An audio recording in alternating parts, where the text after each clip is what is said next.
Korna bir ses değil, gürültüdür. Üstelik 120 desibeli geçen, işitme kaybına bile yol açabilen bir gürültü.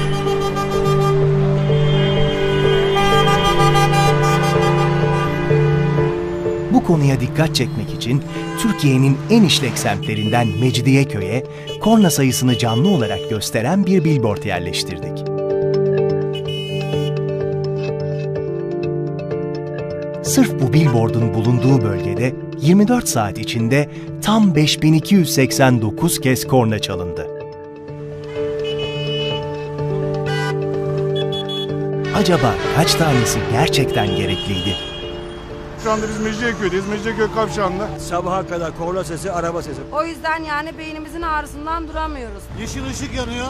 Geçeceksin korna. Kırmızı yanar korna. Sanki bir uçacakmış da gidecekmiş gibi.